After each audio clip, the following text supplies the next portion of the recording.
예, 마약 수사와는 별개로 배우 이성균을 좋아했던 모든 분들에게는 충격적인 소식입니다. 무리한 수사 아니냐는 지적도 있어서 사회부 주원진 기자를 스튜디오로 직접 불렀습니다. 자, 주 기자, 이 씨가 혐의를 일부 인정하면서도 억울해했던 점도 있죠? 네, 이성균 씨는 딱 한 번 마약을 투약했다고 인정하면서도 유흥업소 실장이 수면제라고 속여서 투약한 것이라고 계속 주장해왔습니다. 예. 경찰에서 저와 공갈범들 사이에 어느 쪽이 진술의 신빙성이 있는지 잘 판단해 주시기를 부탁드리겠습니다.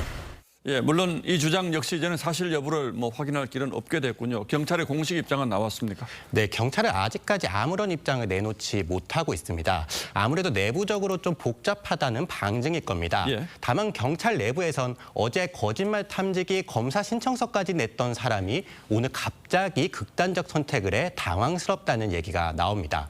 경찰이 강압 수사한 것 아니냐는 일각의 비판에 대해선 첩보가 있는데 수사를 안 하는 것이 오히려 직무유기 아니냐며 답답해하고 있습니다. 예, 그렇긴 하죠. 그런데 수사 시작된 지 2달이 넘었는데 그동안 큰 진전이 없었던 것도 사실이죠. 네, 인천경찰청이 이성균 씨의 마약 투약 혐의에 대해 내사 사실을 밝힌 것이 10월 20일입니다.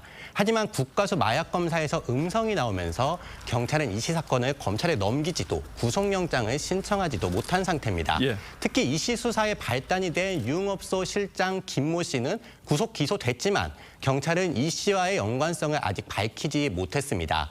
김 실장 공소장을 봐도 이성균 씨 이름이 한 줄도 안 나오고 다른 마약 투약 혐의만 적시돼 있습니다.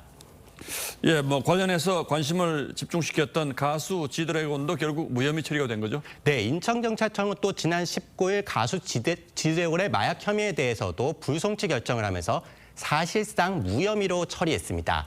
이 때문에 경찰이 증거는 확보하지 못한 채 유흥업소 직원들 진술에만 의존한 수사를 계속해왔다는 비판이 나오고 있습니다. 예, 자, 물론 마약 검사에서 음성이 나와도 재판 가서 유죄가 인정되는 경우도 있잖아요. 네, 그렇습니다. 하지만 법원이 유죄를 인정한 거는 목격자의 진술을 뒷받침할 만한 구체적인 정황 증거가 충분한 때 하나입니다. 예. 이와 달리 이성균 씨의 경우엔 경찰이 공개 소환만 3차례 하면서 여론의 관심만 키웠다는 비판이 나옵니다. 자, 이렇게 되면 앞으로 관련 수사들은 어떻게 됩니까?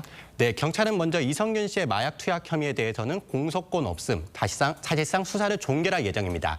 하지만 마약 투약을 폭로하겠다며 이 씨에게 3억 5천만 원을 요구한 A 씨에 대해서는 공갈 혐의로 계속 수사를 할 방침입니다.